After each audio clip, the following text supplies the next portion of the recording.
Bismillahirrahmanirrahim. Assalamualaikum warahmatullahi wabarakatuh. Terima kasih atas kesempatannya kami sampaikan kepada Ibu Kepala Sekolah dan juga rekan-rekan guru dan karyawan semuanya. Hari ini izinkan saya untuk menyampaikan tentang budaya positif di sekolah yang sudah saya pelajari di selama proses belajar di guru penggerak sampai hari ini. Baiklah, Bapak Ibu semuanya, insya Allah nanti dalam waktu 60 menit ke depan kita akan berbicara tentang budaya positif di sekolah. Kita mulai dari yang pertama nanti yang akan saya sampaikan tentang paradigma belajar, kemudian disiplin positif, kemudian motivasi perilaku, kebutuhan dasar manusia, kemudian posisi kontrol, kemudian keyakinan keras dan segitiga restitusi. Yang pertama, paradigma belajar. Menurut Ki Hajar Dewantara, pendidikan adalah menuntun segala kodrat yang ada pada anak-anak agar mereka dapat mencapai keselamatan dan kebahagiaan yang setinggi-tingginya, baik sebagai manusia maupun sebagai anggota masyarakat. Kemudian pembelajaran paradigma baru merupakan pembelajaran yang berorientasi pada penguatan kompetensi dan pengembangan karakter yang sesuai dengan dimensi profil pelajar Pancasila yang sudah kurikulum Merdeka. Profil pelajar Pancasila ini kok ada 6 tersebut. Nah, yang pertama ini ada permainan cobalah buka. Mungkin Bapak Ibu bisa mempraktekannya. Anda dan teman Anda akan melakukan kegiatan cobalah buka. Anda adalah A, kan orang pertama adalah A. Tugas Anda adalah mengepalkan salah satu tangan Anda. Kemudian dibayangkan bahwa Anda di dalam tangan itu menyimpan sesuatu yang sangat berharga dan perlu menjaga barang tersebut dengan sekuat tenaga, karena begitu pentingnya untuk kehidupan. Nah, kemudian tugas yang teman kita yang lain, ya, atau bisa dibayangkan saja orang lain itu mencoba dengan segala cara untuk membuka kepalan tangan. Teman yang lain itu tadi boleh membujuk, kemudian menghardik, mengintimidasi, memarahi, menggoda, menggelitik, bahkan menawari uang supaya bersedia membuka kepalan tangan. Nah, kira-kira apa yang akan terjadi? Nah, dalam kegiatan ini sesungguhnya siapa yang memegang kendali atau kontrol untuk membuka atau menutup kepalan tangan kita ini?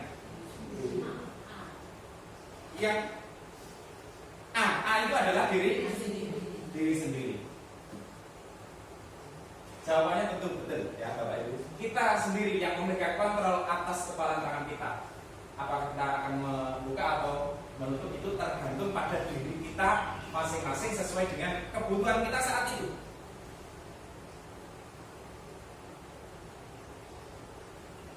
Nah, beberapa miskonsepsi tentang makna kontrol. Miskonsepsi itu mungkin kesalahpahaman gitu. Nah, ini dari psikiater dan pendidik Dr. William Besser. Yang pertama adalah ilusi bahwa guru mengontrol murid. Jadi pernyataan guru mengontrol murid itu adalah sebuah ilusi. Kemudian ilusi bahwa semua penguatan positif itu efektif dan bermanfaat. Kemudian yang ketiga, ilusi bahwa kritik dan membuat orang merasa bersalah itu dapat menguatkan karakter. Dan yang keempat, ilusi bahwa orang dewasa memiliki hak untuk memaksa. Jadi yang namanya ilusi itu seakan-akan benar, tetapi sebenarnya kurang benar atau tidak benar. Bagaimana seseorang bisa merubah dari paradigma stimulus rangsangan respon? Dulu kita belajar stimulus dan respon. Nah, itu untuk pembelajaran stimulus dan respon. Itu sekarang akan berubah ke pendekatan teori kontrol. Nah, ini dari Stephen R. Covey. Bila kita ingin membuat kemajuan perlahan, sedikit ubahlah sikap atau perilaku Anda. Namun bila kita ingin memperbaiki cara-cara utama kita, maka kita perlu mengubah kerangka acuan kita. Ubahlah bagaimana Anda melihat dunia, berpikir tentang manusia. Ubahlah paradigma Anda, cara pandang itu, cara paradigma. Kemudian skema pemahaman dan penjelasan aspek-aspek tertentu tentang realitas. Nah, kalau yang stimulus dan respon, paradigma stimulus dan respon, kita mencoba mengubah orang agar berpandangan sama dengan kita, orang lain supaya sama dengan kita. Tetapi kalau teori kontrol, kita berusaha memahami pandangan orang lain tentang dunia. Kita memahami orang lain. Kemudian perilaku buruk itu sebagai suatu kesalahan. Buruk itu adalah suatu kesalahan. Tetapi kalau teori kontrol, semua perilaku itu pasti memiliki tujuan.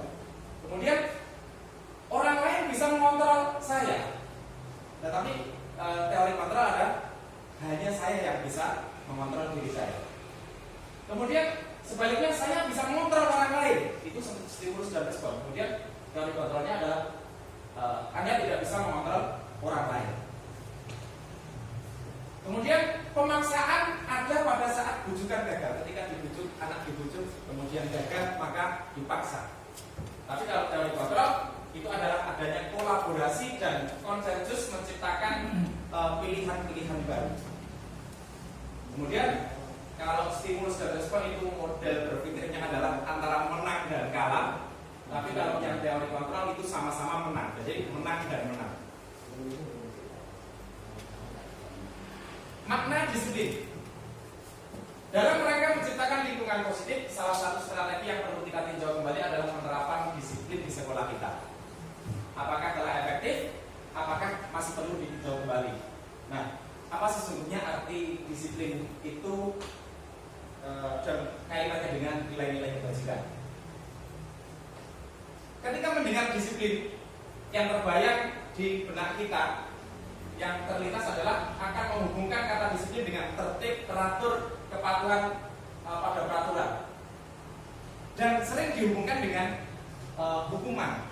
Disiplin itu sering dikaitkan dengan hukuman, padahal sungguh berbeda, Bapak Ibu. Ya, beda. Karena belajar tentang disiplin positif itu tidak harus dengan memberi hukuman.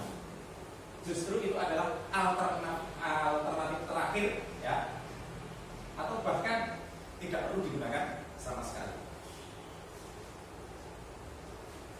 Dalam budaya kita, makna kata disiplin dimaknai menjadi sesuatu yang dilakukan seseorang pada orang lain untuk mendapatkan kepatuhan, dan sering menghubungkan dengan ketidaknyamanan. Ketika ada disiplin, ada perasaan tidak nyaman. Nah, yang sebenarnya disiplin adalah kemampuan untuk memerintah diri sendiri dan dalam mengontrol diri, ya, dan menguasai diri untuk memilih tindakan yang mengacu pada nilai-nilai yang kita hargai dengan penuh tanggung jawab tanpa diperintah oleh orang lain. Nilai-nilai yang kita hargai itu maksudnya adalah nilai-nilai kebajikan atau sifat-sifat manusia yang ingin dicapai setiap individu. Pasti itu adalah yang positif semua. Kalau di sekolah yang kita kenal, kebajikan-kebajikan yang ingin dicapai oleh setiap anak Indonesia itu dikenal dengan P5 atau profil pelajar Pancasila. Oke. Nah, ini adalah teori motivasi perilaku manusia. Nah, di sini ada motivasi eksternal, 2, kemudian ada motivasi internal. Yang pertama adalah untuk menghindari ketidaknyamanan atau hukuman. Jadi setiap perilaku manusia itu tujuannya yang pertama menghindari ketidaknyamanan atau supaya tidak dihukum. Nah, jadi mereka akan berpikir apa yang akan terjadi apabila saya tidak melakukannya. Oh, berarti nanti saya akan dihukum, berarti saya akan melakukannya. Berarti itu adalah motivasi eksternal. Kemudian yang kedua, untuk mendapatkan imbalan dari orang lain. Apa yang akan saya dapatkan ketika saya akan melakukan itu? Berarti imbalan. Itu juga motivasi eksternal. Nah, kemudian yang ketiga adalah untuk menghargai diri sendiri. Memang tujuan atau motivasinya menghargai diri sendiri, yaitu motivasi internal. Saya akan menjadi orang yang seperti apa bila saya melakukan ini. Contohnya misalkan datang tepat waktu. Ketika saya datang tepat waktu, maka saya akan menjadi orang seperti apa. Itu dimunculkan di dalam diri pribadi masing-masing. Itu merupakan motivasi internal.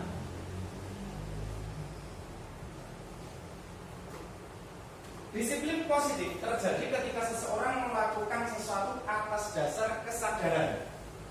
Kesadaran diri untuk menghargai diri sendiri dengan nilai yang dipercaya tanpa unsur paksaan. Paksaan dari orang lain. Atau bukan untuk menghindari hukuman atau konsekuensi. Nah, ini merupakan disiplin positif. Itu adalah berasal dari motivasi internal. Kemudian kaitannya dengan hukuman dan penghargaan. Pemberian hukuman dan penghargaan akan menimbulkan ketergantungan karena murid akan melakukan hal yang baik jika ada imbalan atau ada hukuman jika tidak dilakukan. Menghukum dan memberi penghargaan merupakan motivasi eksternal yang akan menghambat tumbuhnya motivasi internal. Jadi maksudnya di sini memberi penghargaan itu adalah ketika sebelum pembelajaran sudah diberi iming-iming terlebih dahulu. Misalkan anak-anak nanti yang mengerjakan dengan baik, yang nilainya ini akan Bapak berikan ini. Berarti itu ada motivasi eksternal. Oke. Jadi kalau penghargaan yang bersifat langsung, misalkan ketika anak menjawab, terus kemudian diberi penghargaan, oh ya bagus, nah itu tidak apa-apa, itu spontan. Artinya anak sebelumnya tidak diberitahu terlebih dahulu, ya, tetapi dia mendapatkan secara langsung, ya, itu secara spontan. Karena yang motivasi-motivasi eksternal ini sifatnya hanya untuk sementara. Mungkin pembelajaran hari itu berjalan dengan sukses, akan tetapi untuk menumbuhkan disiplin, ya, disiplin diri, motivasi di dalam diri mungkin dalam jangka panjang itu tidak efektif. Jadi contoh saja misalnya ketika kita menggunakan helm di jalan raya, nah itu kalau kita sudah termotivasi di dalam diri ini untuk keselamatan diri saya sendiri, ada polisi maupun tidak ada polisi, kita akan tetap menggunakan helm. Tetapi ketika motivasinya eksternal karena polisi tadi, karena aturan polisi tadi, nah itu kita tidak akan menggunakan helm. Sudah tidak apa-apa. Nah, itu salah satu contohnya. Nah, selanjutnya adalah kebutuhan dasar manusia. Setiap manusia itu memiliki 5 kebutuhan dasar. Yang pertama adalah kebutuhan untuk bertahan hidup atau survival. Bertahan untuk hidup. Kemudian rasa untuk diterima atau kasih sayang, semua orang pasti membutuhkan. Kemudian kebutuhan penguasaan, memiliki power, kekuasaan. Kemudian kebebasan untuk memilih apa yang dia sukai. Kemudian yang kelima adalah kesenangan. Jadi butuh untuk merasa senang. Nah ini tadi. Jadi yang di tengah ini adalah survival, ini adalah untuk bertahan hidup, ya, yang pertama. Kemudian power itu untuk kekuasaan, ini rasa diterima, cinta kasih sayang. Kemudian ini kebebasan. Kemudian fun, ini adalah untuk kesenangan. Itu adalah kebutuhan dasar setiap manusia.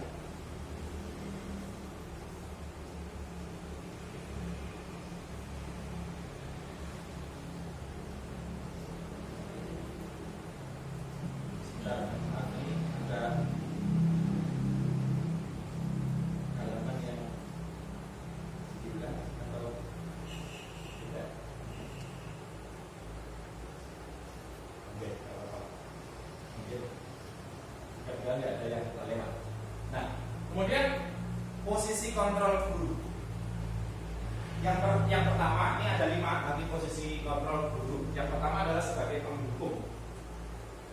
Guru seperti ini senantiasa percaya hanya ada satu cara agar pembelajaran bisa berhasil, yaitu dengan caranya dia sendiri, sehingga akan membuat murid itu akan semakin agresif. Jadi penghukum itu ketika ada kesalahan apapun itu nanti pasti murid-muridnya akan mungkin merasa takut, merasa itu, dan mungkin itu saya alami sendiri Bapak Ibu. Jadi nggak tahu, mungkin saya sudah beberapa tahun dulu mengajar itu, anak-anak ketika saya lewat saja kenapa nggak tahu lari masuk. Nah itu mungkin saya masih sebagai penghukum. Jadi ketika ada yang tidak sesuai, nah itu hukuman yang saya jalankan. Tapi ternyata itu kurang efektif karena anak tersebut itu termotivasi dari eksternal. Jadi nanti ketika saya tidak ada, sudah bebas, ya. Seperti mungkin anak-anak yang masuk pondok. Nah, gitu. Jadi biasanya ketika masuk pondok itu di sana ada peraturan-peraturan yang sangat mengikat, sehingga dia termotivasi dari eksternal. Tetapi ketika nanti dia sudah tidak di pondok, itu akan berbeda lagi. Tetapi pertanyaannya, apakah peraturan-peraturan yang bersifat eksternal itu masih dibutuhkan? Jawabannya tetap masih. Jadi bukan berarti kita harus dari internal dulu, tapi peraturan-peraturan yang sudah kita buat, yang misalkan peraturan sekolah itu dihilangkan saja, itu tidak, ya. Jadi peraturan-peraturan itu memang harus kita tetap ada. Jadi tidak merubah peraturan-peraturan, tetapi peraturan masih kita jalankan, karena belum tentu dengan kita mengharapkan yang internal saja itu nanti akan berhasil. Jadi ketika sudah maksimal, tidak ada jalan lain, artinya begitu, maka ada harus memunculkan dari teori atau motivasi eksternal tadi. Tetapi sebisa mungkin itu adalah pilihan terakhir. Jadi posisi yang pertama adalah menghukum. Kemudian yang kedua adalah membuat merasa bersalah. Jadi ketika murid melakukan kesalahan, biasanya guru akan menggunakan keheningan. Biasanya murid-murid diam semua, diam. Sehingga mereka sebenarnya diam tapi tidak nyaman, hatinya tidak nyaman. Jadi merasa bersalah, berarti salah, dan akan merasa menjadi orang yang gagal. Ya, ketika anak-anak diam, jadi kita itu posisinya berarti di pembuat merasa bersalah. Dan mungkin saya juga sering melakukan itu, ya, sebelum saya mendapatkan materi ini. Okay. Kemudian yang ketiga adalah teman. Guru di posisi ini, posisi teman itu menggunakan hubungan baik dan humor untuk mempengaruhi seseorang. Jadi ketika kita berkomunikasi dengan anak-anak itu ya seperti teman, dan kadang-kadang guyon, kadang-kadang membantu ketika kita ditanya begitu, kemudian anaknya bingung, berarti kita berpura-pura untuk membantu menjawabnya. Itu anak-anak merasa itu sebagai teman. Kemudian yang keempat, sebagai pemantau. Guru yang ada pada posisi pemantau mengandalkan data-data sebagai bukti perilaku murid. Jadi misalkan begini, ada siswa, ini kemarin sudah tidak menggunakan seragam sesuai aturan, sudah berapa kali. Nah ini kita memiliki data-data. Ya, jadi guru sebagai pemantau itu dia memiliki catatan lengkap tentang kesalahan-kesalahan yang dimiliki muridnya. Kemudian disampaikan, ini sudah nggak mengerjakan sekian kali. Nah seperti itu. Kemudian yang terakhir, yang kelima adalah sebagai manajer. Posisi kontrol ini adalah posisi yang paling ideal, di mana guru berbuat sesuatu dengan melibatkan murid. Jadi kita melibatkan murid. Di sini guru mempersilahkan murid untuk mempertanggungjawabkan perilakunya serta mendukung murid menemukan solusi atas permasalahannya. Jadi ketika ada siswa yang bersalah, nah misalkan kita ajak ngobrol dulu, ya, terus kemudian nanti akan ada contoh-contohnya juga, ya. Jadi di sini kita ajak murid tersebut bagaimana cara menyelesaikan masalahnya bersama-sama. Jadi tidak dari guru, oh kamu harus begini, tidak. Tetapi kita tanyakan, kita kembalikan ke murid, kamu harus bagaimana. Nah seperti itu. Nah di sini apa yang guru perbuat? Kalau penghukum itu menghardik, menunjuk-nunjuk, menyakiti dan menyindir. Yang dikeluarkan mungkin kata-kata yang kurang panas mungkin ya. Terus kemudian ini kata-katanya adalah kalau kamu tidak melakukannya, awas ya. Nah, gitu. Awas ya kalau kamu nggak melakukan. Nah, kemudian hasilnya ini akan menjadi siswa menjadi pemberontak, menyalahkan orang lain dan juga berbohong biasanya. Menyalahkan kamu lah, lempar tanggung jawab. Kemudian dia akan memberontak, tidak terima. Kemudian juga berbohong untuk menghindari hukuman. Kemudian kaitan dengan dunia berkualitas, murid meletakkan guru di luar dunia berkualitas. Maksudnya dunia berkualitas itu adalah impiannya atau sesuatu yang paling bermakna baginya. Jadi guru itu tidak berada di dalamnya. Itu jauh di sana. Karena mungkin merasa guru itu adalah sebagai penghukum, akhirnya dia tidak meletakkan guru itu di apa ya, sesuatu yang menjadi bermakna di dalam dirinya. Kemudian murid berkata, biarkan saja, nanti juga marah-marah lagi. Biasanya begitu kalau sudah selesai. Dampaknya bagi murid akan mengulangi kesalahan. Nah, kemudian untuk pembuat rasa bersalah. Nah, ini kalau yang penghukum dan pembuat rasa bersalah ini merupakan identitas gagal yang kontrolnya dari luar. Nah, ini guru yang dilakukan guru kalau membuat rasa bersalah itu adalah berceramah, mengatakan seharusnya kamu itu begini, ibu kecewa dengan kamu. Nah, itu anak-anak akan merasa, oh iya tuh, nanti akan semakin merasa bersalah. Kemudian guru berkata, kamu seharusnya sudah tahu. Ibu logis sekali mengatakannya. Ibu sudah stres menghadapi kamu. Nah, itu anak-anak akan merasa bersalah.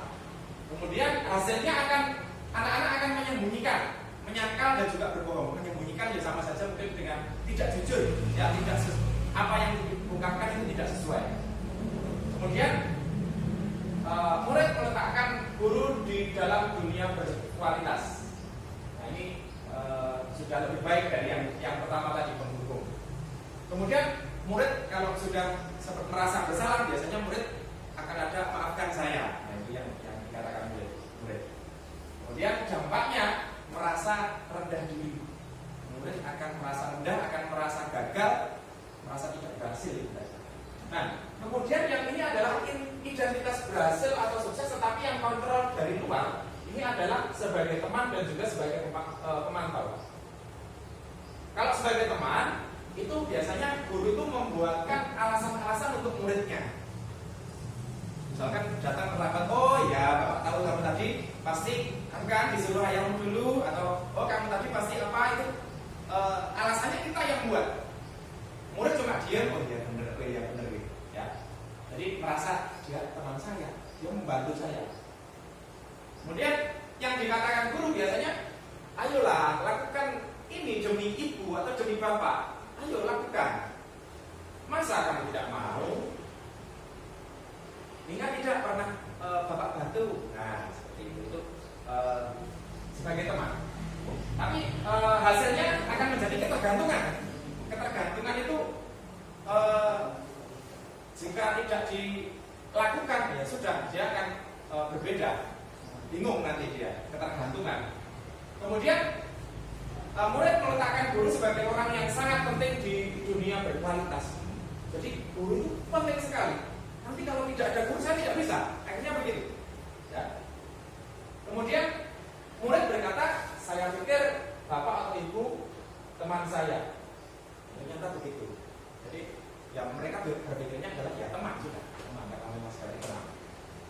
Kemudian dampaknya murid akan menjadi lemah, tidak mandiri, dan juga tergantung tadi ketergantungan ya.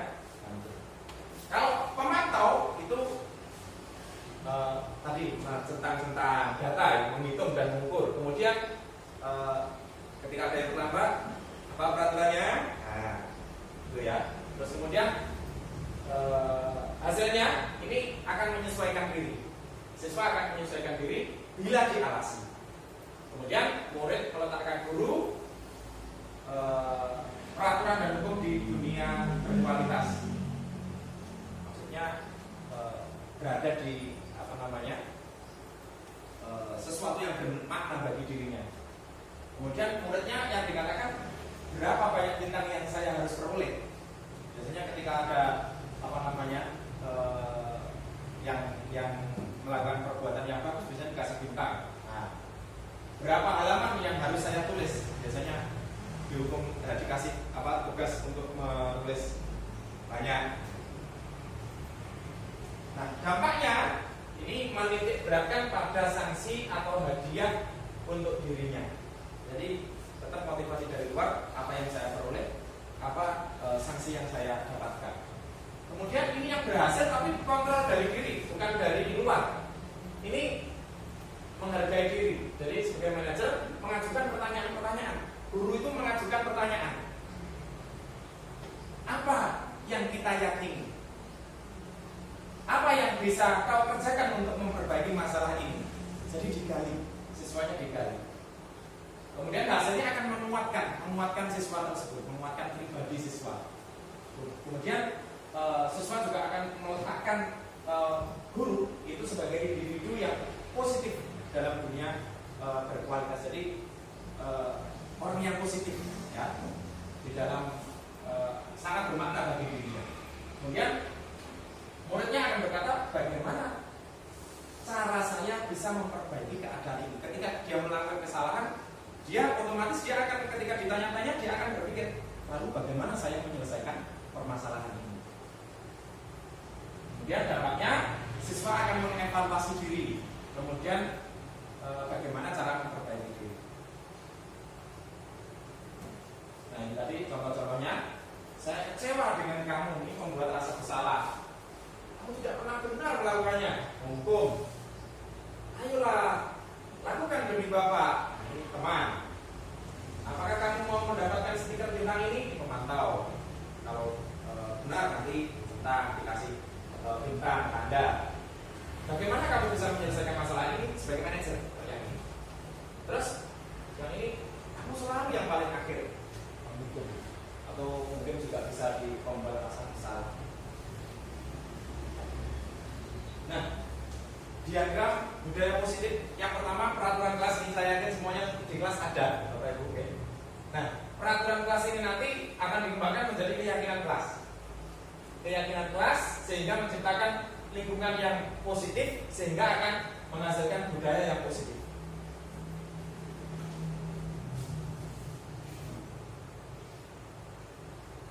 Keyakinan kelas adalah nilai-nilai kebajikan atau prinsip universal yang disepakati bersama secara universal, lepas dari suku, agama atau apapun. Ya. Jadi menurut Gosen, suatu keyakinan akan lebih memotivasi seseorang dari dalam atau motivasi internal atau intrinsik. Seseorang akan lebih semangat menjalani keyakinannya daripada hanya sekedar mengikuti peraturan. Ini kalau dibuat keyakinan kelas. Nah, prinsip keyakinan kelas.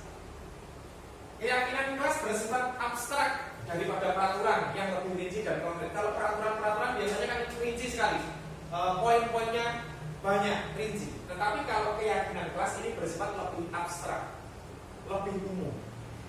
Kemudian keyakinan kelas berupa pernyataan yang umum ini, universal tadi. Kemudian senantiasa dibuat dalam bentuk yang positif. Jadi tidak ada yang kata-kata negatif di dalamnya. Keyakinan kelas itu biasanya kan ketika ada peraturannya misalnya tidak boleh mencontek misalnya. Nah, kata-kata mencontek ini kan sebenarnya adalah kata-kata negatif. Jadi itu nanti akan kita ubah menjadi yang positif. Jadi positifnya kalau misalnya tidak boleh mencontek, maka positifnya adalah mengerjakan dengan jujur, misalnya seperti itu. Keyakinan kelas sebenarnya tidak terlalu banyak sehingga mudah diingat dan dipahami. Jadi kalau nggak salah sekitar 3 sampai 7 dan 3 sampai 7 maksimal keyakinan kelas. Tidak perlu peraturan banyak, nanti malah anak-anak mana peraturan yang mereka ingat, itu tidak ada yang diingat malah. Kemudian semua warga kelas sebaiknya ikut berkontribusi dalam membuat kegiatan kelas lewat surat pendapat. Jadi dalam menyusun keyakinan kelas itu bersama-sama. Ini saya yakin Bapak Ibu juga sudah melakukan membuat peraturan kelas bersama-sama atau disebut dengan kesepakatan kelas, ya, atau istilahnya apa itu mungkin kontrak belajar atau yang lain. Itu saya yakin sudah dilakukan. Cuma nanti mungkin mari kita kita lihat lagi, kita tinjau ulang kembali masih adakah yang negatif, ya. Kalau sudah positif, nanti ada berapa poin, adakah yang hal-hal yang sama. Ketika ada yang sama, nanti bisa dirangkum, dijadikan satu saja, dijadikan satu. Jadi supaya tidak terlalu banyak. Kemudian juga kita bersedia meninjau kembali keyakinan kelas dari waktu ke waktu. Misalkan ini keyakinan kelas ini sudah mungkin perlu diperbaiki, maka ya kita ganti. Jadi keyakinan kelas itu bukan sesuatu yang paten, pokoknya harus ini, pokoknya terus lamanya itu terus, tidak. Jadi nanti sesuai dengan kesepakatan kelas. Kemudian jika ada perkembangan, jika ada perubahan, itu nanti ya kita ganti, tidak apa, tidak masalah. Nah, ini prosedurnya bagaimana menentukan keyakinan kelas. Ajak seluruh siswa surat pendapat tentang peraturan di kelas dan tuliskan hasilnya. Ini saya ini sudah dilaksanakan dan sudah punya peraturan-peraturan di kelas. Kemudian ubah kalimat negatif menjadi positif. Kemudian bersama siswa tentukan nilai kebajikan atau keyakinan yang dituju dari peraturan tersebut. Dari satu peraturan, satu poin peraturan, itu pasti ada satu nilai kebajikan yang ingin dituju, poin yang ingin dituju di sana. Kemudian tinjau ulang bersama-sama dengan kelas banyaknya keyakinan. Misalkan 3 sampai 7 ini sudah cukup, tidak perlu banyak agar mudah diingat. Kemudian setelah jadi keyakinan kelasnya, tanda tangani bersama untuk sebagai ini persetujuan bahwa kita itu memiliki, wah ini keyakinan kelas ini saya juga ikut ambil, saya ikut tanda tangan.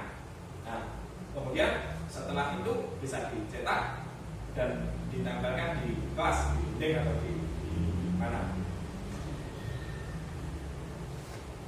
Nah, ini contoh keyakinan kelas. Ini yang di kelas saya, di kelas 6. Ini beberapa waktu lalu saya sudah membuat keyakinan kelas ini. Karena di awal kelas 6 saya sudah membuat kontrak belajar. Saya namakan kontrak belajar. Jadi di dalamnya itu banyak sekali, tidak boleh ini, tidak boleh ini. Banyak, ada berapa belas gitu, belasan poin di dalamnya. Terus setelah saya mendapatkan materi ini tentang budaya positif dan keyakinan kelas ini, coba saya terapkan kemarin. Saya terapkan, anak-anak saya ajak untuk mengubah anak-anak ini positifnya bagaimana. Nah, setelah itu saya tuliskan, setelah positifnya ketemu, nilai-nilai kebajikan apa yang ingin dituju, ya, nilai positif atau profil-profil pelajar Pancasila, atau bahkan pokoknya nilai positif apapun yang ingin dituju, dituliskan. Kemudian ada bagian-bagian yang sama. Misalnya kaitannya dengan disiplin itu kan banyak. Kalau di dalam peraturan kan disiplin itu banyak. Misalkan harus mengumpulkan tugas tepat waktu, kemudian datang ke sekolah tepat waktu, kemudian harus memakai seragam sesuai harinya. Itu adalah poin disiplin. Ya, jadi tujuan utamanya poinnya adalah disiplin. Nah, jadi ini contohnya kemarin ini ada 5 saja, menjadi pribadi yang disiplin. Ini yang pertama, disiplin, kaitannya dengan disiplin jadinya ya. Kemudian bersikap sopan dan santun. Kemudian cinta lingkungan. Cinta lingkungan ini termasuk tidak boleh mencoret-coret bangku, tembok. Nah, itu termasuk. Terus kemudian peduli lingkungan, ada sampah itu diambil. Kemudian tiket. Nah, itu termasuk ke dalam cinta lingkungan. Kemudian menghargai dan menghormati diri sendiri dan juga orang lain. Ini penting sekali, diri sendiri. Ya, bagaimana kita bisa menghargai orang lain jika kita tidak mampu menghargai diri kita sendiri. Contohnya misalnya berpakaian, dalam hal berpakaian. Jadi saya sering mengingatkan anak-anak yang kelas 6 itu yang misalkan seragam-seragamnya ini sudah harus nanti coba diperhatikan itu bagaimana seharusnya contohnya kaos kaki itu banyak sekali ya di kelas 6 itu yang sudah istilahnya lokor yang sudah lebar gitu. Dan itu masih digunakan terus dan tidak hanya 1-2 anak. Nah, itu menunjukkan kurang menghargai diri sendiri. Selanjutnya memiliki rasa tanggung jawab yang tinggi. Tanggung jawab dalam hal apapun. Ya, ketika berbuat harus berani bertanggung jawab. Nah, ini contoh keyakinan kelas 6. Nah, ini contoh-contoh yang lain. Karena ini saya tidak membuat, ini saya ambil dari materi di CGP ya, materi-materi di CGP. Misalkan itu ada kelas 1, setiap anggota kelas perlu belajar, perlu senang, perlu melakukan tugas, nah, dan lain sebagainya.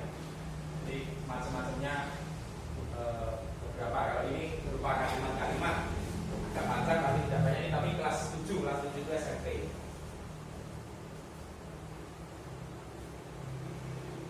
Nah, segitiga restitusi. Bapak Ibu mungkin sudah pernah mendengar segitiga restitusi, pernah mendengar istilah ini? Belum, oke. Saya sendiri juga baru mendapatkannya di pendidikan calon guru penggerak ini. Jadi, monggo kemarin yang Bapak Ibu yang belum mendaftarkan segera mendaftarkan CGP. Calon guru penggerak angkatan 11 kemarin sudah dibuka. Restitusi merupakan proses menciptakan kondisi bagi murid untuk memperbaiki kesalahan mereka sehingga mereka bisa kembali pada kelompok mereka dengan karakter yang lebih kuat. Jadi ketika anak melakukan kesalahan itu sebenarnya kan anak itu berada sudah di luar kelompok, sudah berbeda dengan yang lainnya. Maka bagaimana kita bisa menciptakan anak itu nanti bisa kembali ke dalam kelompoknya, ke teman-temannya? Itu dengan restitusi, dengan karakter yang lebih kuat, mereka kembali dengan merasa lebih baik lagi. Artinya tidak merasa saya ini adalah orang yang bersalah, saya ini adalah pesakitan dan lain sebagainya.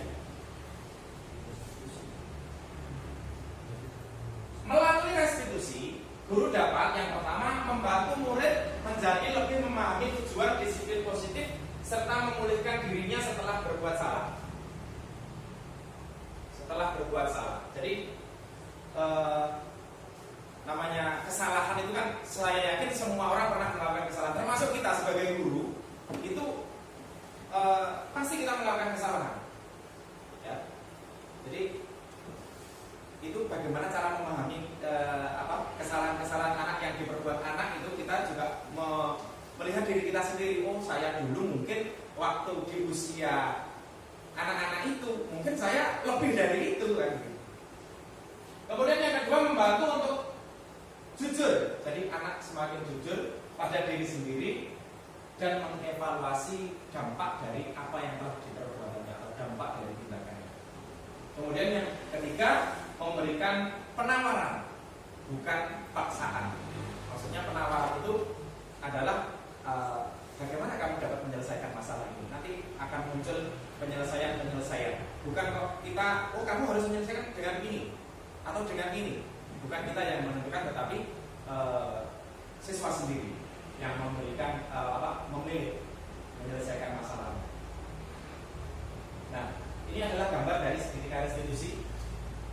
paling bawah ini adalah menstabilkan identitas. Kemudian kedua, validasi tindakan yang salah. Kemudian yang ketiga adalah menanyakan keyakinan. Ada tiga itu, segitiga. Jadi stabilkan dulu identitasnya. Kemudian validasi tindakan yang salah dan tanyakan keyakinan. Stabilkan identitas ini ada penjelasannya. Apa yang dimaksud dengan stabilkan identitas? Bagian dasar atau paling bawah pada segitiga restitusi memiliki tujuan untuk mengubah atau merubah orang yang gagal karena telah berbuat kesalahan menjadi orang yang sukses. Kita harus mampu meyakinkan mereka dengan mengatakan kalimat, contohnya, tidak ada manusia yang sempurna. Bapak dulu juga pernah melakukan kesalahan seperti itu. Nah, jadi nanti anak itu akan merasa lebih terbuka. Jadi menganggap suatu kesalahan itu adalah bagian dari proses pembelajaran. Ya. Jadi kesalahan itu merupakan proses dari pembelajaran.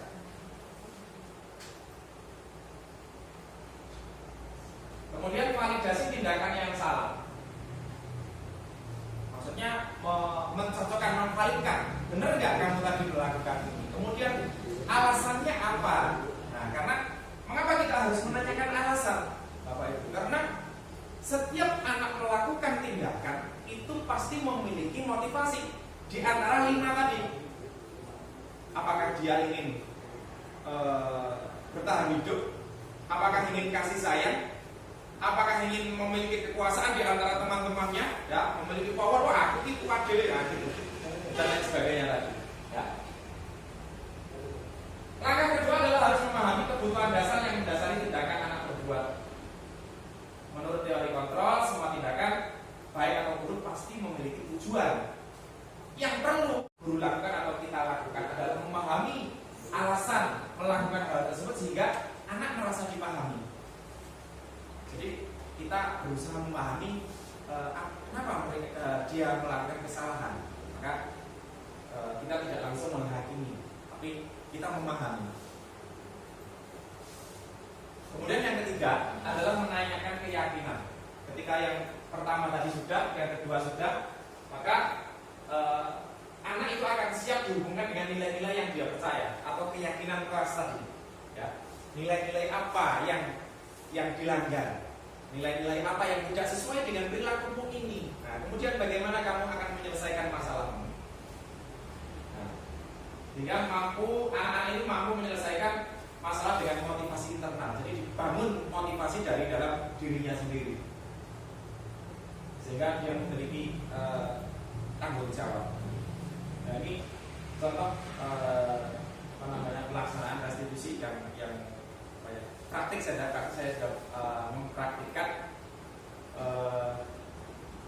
Ya memang masih hasilnya itu belum begitu terlihat karena ini kan untuk jangka panjang ya. Untuk jangka panjang itu memunculkan motivasi internal itu tidak semudah ketika kita memberikan hukuman. Ayo, ketika tidak melakukan sesuatu akan dihukum, maka dia akan nurut. Tetapi ketika sudah tidak ada aturan, maka ya sudah dia akan kembali lagi. Nah, tetapi kalau menumbuhkan motivasi internal itu ya memang membutuhkan waktu. Tapi anak akan dibimbing, akan berusaha untuk bertanggung jawab sehingga memunculkan ini motivasi internal. Ini contohnya. Nah, yang sudah saya lakukan di kelas diantaranya ini Bapak Ibu. Jadi anak-anak itu saya foto, kemudian saya desain gambarnya, kemudian saya kasih nama, kemudian saya kasih kata-kata positif, kebajikan yang ada. Itu masing-masing anak berbeda. Kemudian juga saya minta anak-anak tersebut, ayo kamu pilih apa, pilih nilai kebajikan apa yang saya tuliskan di sini. Misalkan namanya Alfi, Alfi kamu pengen saya tuliskan apa di sini, sehingga nanti itu menjadi pilihannya, sehingga dengan harapan anak tersebut memiliki apa namanya yang lebih kuat ya, nilai-nilai tersebut yang lebih kuat. Nah, kemudian setelah didesain, dicetak, di print. Ini tadi saya sudah cetak, tinggal nempel. Ini belum saya nempel ya. Jadi anak-anak dalam waktu dekat, mungkin hari besok atau Sabtu, itu nanti akan fotonya itu akan ditempelkan, dibuat yang bagus begitu di apa namanya kardus-kardus bekas atau itu yang dibuat frame yang bagus, kemudian nanti ditempel di dinding. Nanti rencana saya itu di sekitar keyakinan kelas. Nah, jadi nanti di dinding itu nanti ada keyakinan kelas. Nah, ini yang sudah saya buat ini budaya 5S ini. 5S senyum, salam, sapa, sopan dan santun. Itu kemarin saya cetak, saya suruh anak-anak untuk menggunting sendiri, untuk menempelkan, dan itu sudah saya tempelkan di dinding. Nah, itu rencana saya nanti di sebelahnya itu nanti ada keyakinan kelas yang kita apa namanya yang kita sudah buat tadi, keyakinan kelas. Kemudian nanti di sekelilingnya mungkin bisa fotonya anak-anak ya masing-masing. Jadi anggota kelasnya itu siapa saja itu ada. Jadi membuat kelas senyaman mungkin.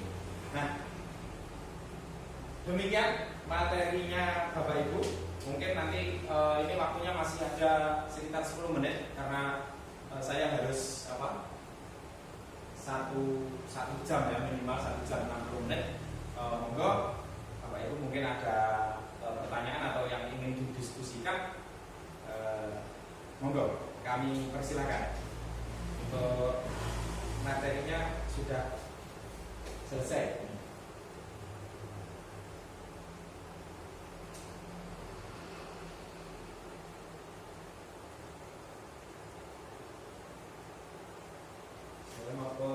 Saya mau ngecek ini yang tadi hilang, tidak ada. Ini contoh kasus ya, Bapak Ibu, contoh kasus kaitannya dengan kebutuhan siswa.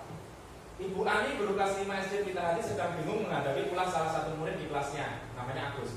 Beberapa anak telah datang dan mengeluhkan Agus yang seringkali meminta bekal makan siang mereka dengan paksa. Nah, jika Anda menghadapi situasi seperti Ibu Ani, apa yang akan Anda lakukan? Menurut Anda kira-kira apa alasan Agus melakukan hal itu? Jadi kita tidak langsung menghukum, tapi kita mencari tahu terlebih dahulu apa yang sebenarnya ingin dipenuhi ya oleh Agus. Kebutuhan dari 5 dasar kebutuhan manusia tadi apa yang ingin dipenuhi? Nah, dalam konteks penerapan disiplin positif, Ibu Ani sebaiknya mencari tahu alasannya.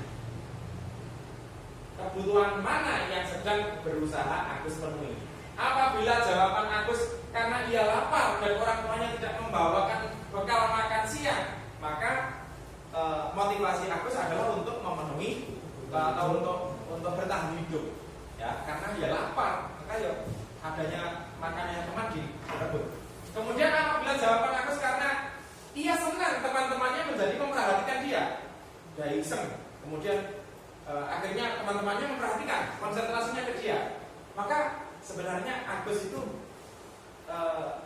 ingin mendapatkan cinta dan kasih sayang dari teman-temannya, ingin perhatian. Kemudian apabila jawaban Agus adalah dia merasa hebat karena temannya jadi takut. Wah, aku Pak, misalkan jadi hebat saya karena saya bisa teman-teman saya jadi takut dengan saya, hormat dengan saya. Nah, saya merasa kuat, hebat, maka dia sebenarnya kebutuhan yang ingin dicapai adalah penguasaan, kekuasaan atau power. Kemudian apabila jawaban Agus itu karena dia bosan dengan bekal yang dibawa ibunya karena selalu membawakan bekal yang sama, mendino tempe goreng karo telur, misalkan itu terus setiap hari, maka sebenarnya kebutuhannya adalah kebebasan. Dia tidak bebas, masa setiap hari ini terus saya tidak bisa memilih yang lain. Nah, itu berarti dia ingin mencoba yang lain.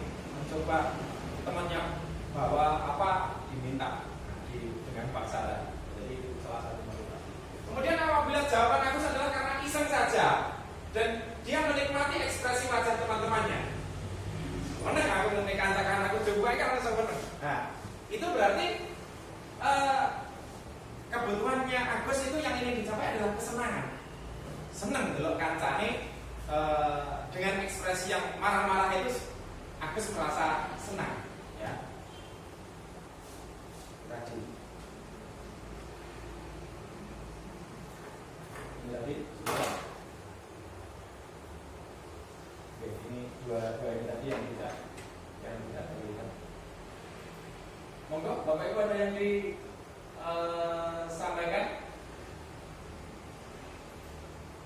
Jadi nanti Bapak Ibu bisa di kelas itu dilihat lagi peraturan-peraturannya. Kalau sudah dicetak ya alhamdulillah malah lebih mudah ya. Ini kalau di saya kemarin saya tunjukkan di peraturan kelas, nanti bisa diubah menjadi keyakinan kelas Bapak Ibu.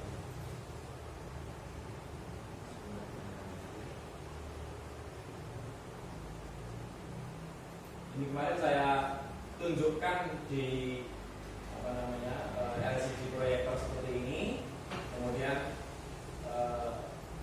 saya bahas datang 10 menit sebelum jam 7. Artinya ini sudah positif ya, tidak perlu diubah. Mengucapkan salam ketika masuk ya, sudah positif. Nah ini tidak boleh lari di dalam kelas, ini masih negatif. Oke, maka berjalan ketika di dalam kelas itu atau yang lain monggo. Bermain bola hanya di halaman, ini sudah positif. Melaksanakan piket, nah ini tidak boleh duduk atau naik di meja belajar. Nah ini adalah menggunakan kursi dan meja sesuai dengan fungsinya. Itu positifnya. Nah ini yang negatif ini, yang peraturan ini juga sebenarnya sudah saya bahas dengan siswa ketika 3 hari pertama masa orientasi nih, di MPLS. Nah, MPLS itu kan kita membuat kesepakatan kelas dan aturan-aturan kelas.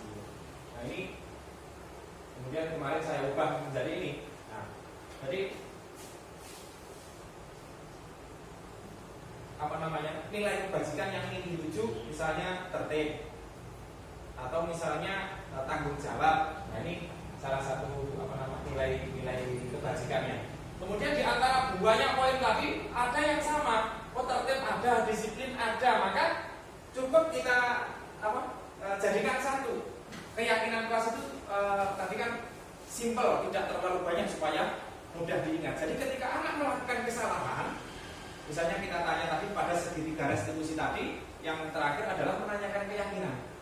Lalu setelah kamu melakukan kesalahan ini, kira-kira keyakinan apa? Keyakinan kelas apa yang tidak kamu laksanakan? Atau yang tidak sesuai dengan perilakumu ini? Ya.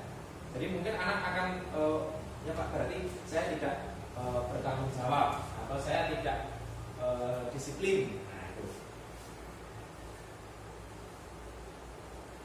Ini tidak boleh mengolok orang tua, karena dulu ada banyak kasus sekali ini, banyak sekali ya kasusnya mengolok orang tua. Makanya ini ada peraturan tidak boleh mengolok orang tua. Nah ini positifnya adalah menghormati dan menghargai orang tua.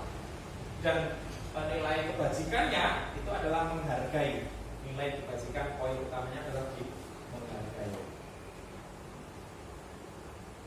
Nah, jadi Bapak Ibu,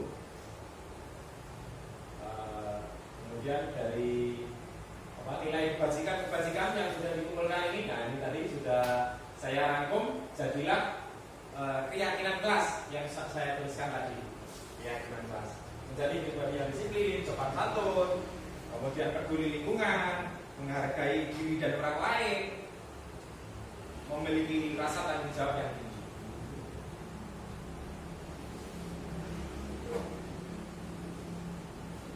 Monggo, ada yang ditanyakan atau didiskusikan, Bapak Ibu? Oke, monggo. Saya tanyakan nanti judul dengan di atas itu nanti jadi kebajikan atau keyakinan kelas atau peraturan kelas. keyakinan, Pak. Keyakinan. Karena kita itu untuk tujuannya adalah untuk membangkitkan atau memunculkan motivasi di dalam diri siswa, motivasi internal sendiri, supaya ketika dia berbuat positif itu akan terus permanen gitu. Jadi ketika tidak diawasi, kalau peraturan kan eksternal ya, peraturan. Jadi bukan peraturan kelas, tapi keyakinan kelas. Apa yang kita yakini bersama-sama di dalam kelas ini, itu namanya adalah keyakinan kelas.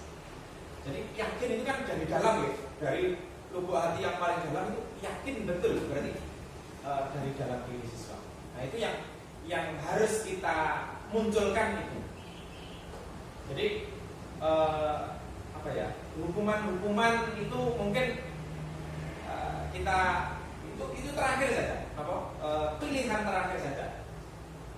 Yang untuk sukses tadi yang dari luar adalah kita sebagai teman. Jadi kita memposisikan sebagai teman dan juga sebagai pemantau, dan yang paling ideal adalah sebagai manajer. Jadi usahakan kita tidak sebagai penghukum maupun pembuat rasa bersalah. Ini akan apa ya, cenderung ke arah kegagalan ya, kegagalan dalam membentuk karakter siswa ya. Mungkin di hadapan kita anak itu menjadi patuh dan manut, tapi itu hanya untuk jangka pendek. Saya yakin itu untuk jangka pendek. Kita pun juga pernah melakukan itu ya. Kita dihukum, mungkin saya sendiri itu sering dulu dihukum.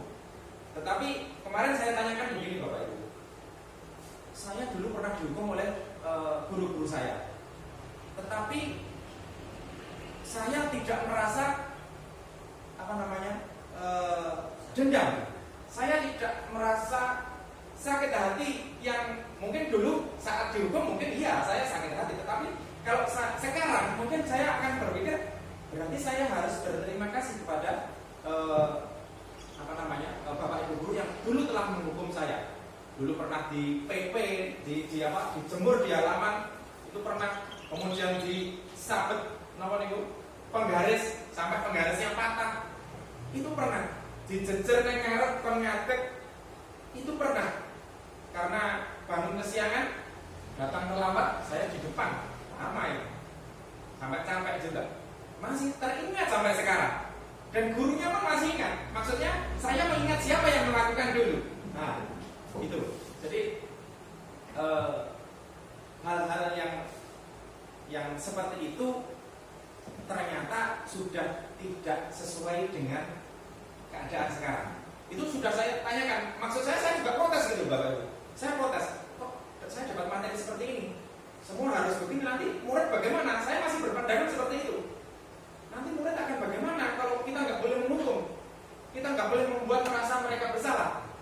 Nah, karena itu dilakukan dulu, ya, dulu. Ketika saya tanya seperti itu kepada fasilitator atau pemateri, itu jawabannya adalah sesuai dengan perkembangan zaman, kodrat alam dan kodrat zaman. Jadi kita itu mendidik anak-anak itu harus sesuai dengan kodrat zaman dan kodrat alamnya. Kodrat zaman itu perkembangan zaman. Kalau dulu mungkin saat kita sekolah masih kita di bangku SD, bangku SMP, saat kita dihukum, memang itu adalah cara paling efektif saat itu Bapak Ibu. Tetapi kalau sekarang itu kita terapkan dengan cara yang sama dengan cara kita, itu sepertinya akan berbeda, ya? Akan berbeda hasilnya.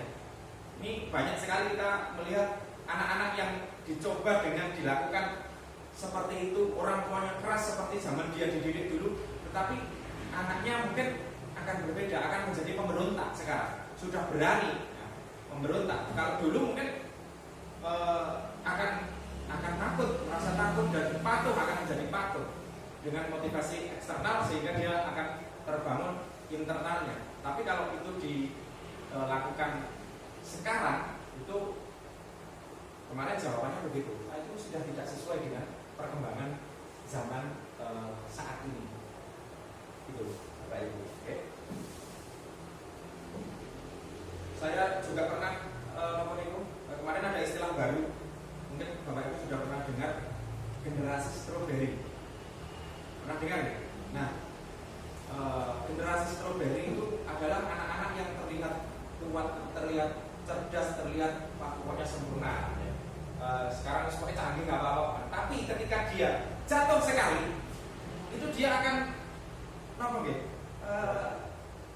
Ya tidak memiliki mental yang kuat. Gitu. Ya seperti stroberi itu. Stroberi itu ketika dia cantik, bagus, ketika jatuh penyok sekali saja. Nah itu seperti itu. Jadi kita jangan sampai nanti anak-anak itu generasi sekarang itu menjadi seperti itu. Karena banyak sekali berita-berita di akhir-akhir ini kan banyak siswa SD jatuh dari lantai 4, siswa SMP jatuh dari lantai 4. Sering kan Bapak Ibu deh? Banyak sekali. Dan itu alasannya bermacam-macam. Ada yang menuliskan surat wasiat, maafkan aku ibu, aku tidak kuat lagi. Nah seperti itu kan apa ya, menjadi mentalnya itu seperti apa? Kelihatannya anak di depan kamera bagus sekali itu, yang terakhir kali itu bermain TikTok, bermain Instagram dan media sosialnya, anaknya juga cantik, ya.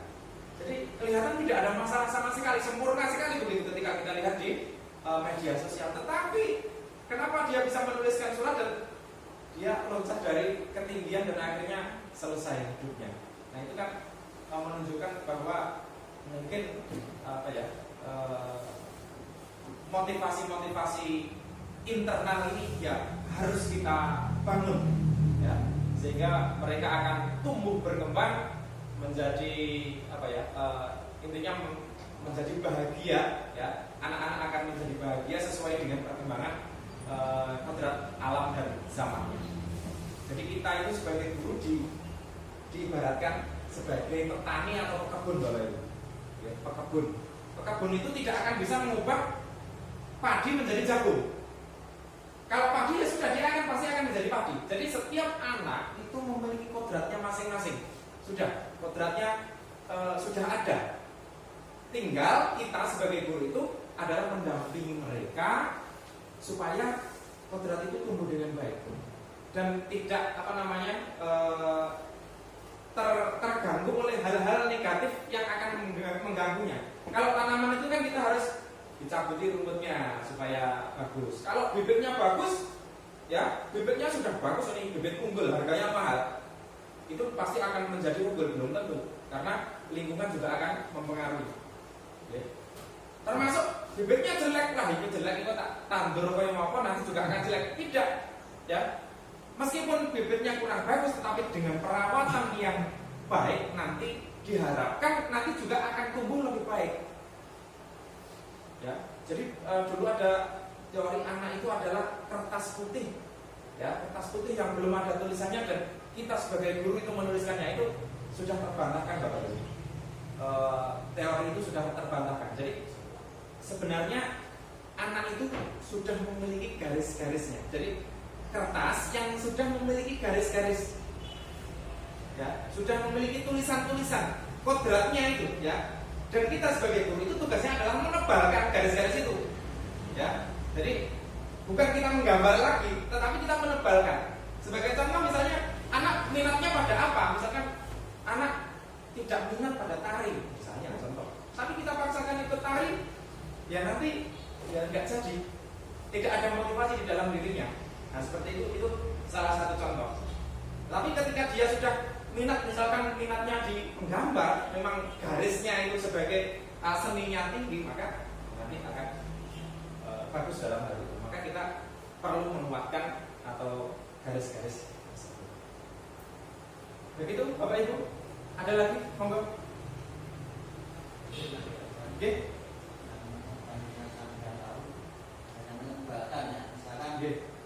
Akhirnya menggambar dan kita menegakkan untuk menggambar. Terus nanti mau ditanya misalkan emak itu bagaimana? Mau ditanya apakah bukan berarti kita meninggalkan, ya. Bukan berarti kita wah ini anak ini apa namanya di sini bagusnya di sini kita ajari ini saja, yang lain tidak diajarkan. Gimana? Ya tetap kita ajarkan semua, akan tetapi anak tersebut pasti memiliki keunggulan dan kelemahan, begitu. Jadi maksudnya kita tidak perlu dengan emosi anak itu tidak bisa matematika, gitu. atau kita emosi anak itu tidak bisa menari. Nah, karena memang bukan apa ya, memang tidak garisnya. Gitu. Tetapi kalau matematika itu sebenarnya bukan hal yang seperti itu tadi. Matematika itu ya hanya mungkin bagaimana cara pengajarannya saja mungkin ya. Cara pengajarannya saja. Kalau minat, saya kira kalau cara mengajarnya matematika itu menarik dan bagus, mungkin tidak akan dibenci oleh anak-anak. Karena gimana pun matematika kenapa banyak dibenci oleh anak? Nah itu mungkin cara-cara mengajarnya saja yang kurang atau yang tidak sesuai. Karena memang kita dituntut untuk ini kurikulumnya ini harus kita ajarkan. Kalau tidak gimana? Sedangkan anak-anak belum mampu ini, bagaimana ini? Nah itu memang dilema kita ketika itu harus diajarkan, tetapi anak-anak belum memiliki dasar-dasar kemampuan itu. Oke. Seperti kemarin saya tanyakan, aku kelas 4 itu sudah diajarin bangun datar atau belum? Karena saya mengajarkan di kelas 6 bangun ruang, itu sudah harus dasarnya bangun datar, harus sudah finish, selesai. Tetapi karena masih saya harus kembali lagi ke bangun datar. Nah, itu salah satu contoh. Maka Bapak Ibu sampai karena sudah jamnya sudah lebih sampai ya. Terima kasih banyak. Mohon maaf atas segala kekurangan. Semoga apa yang saya sampaikan ini bermanfaat untuk diri saya sendiri, terutama sebagai guru saya bisa meningkatkan kemampuan, dan juga mungkin Bapak Ibu guru semua dan juga sekolah kita pada umumnya. Demikian, terima kasih sekali lagi. Saya akhiri. Assalamualaikum warahmatullahi wabarakatuh.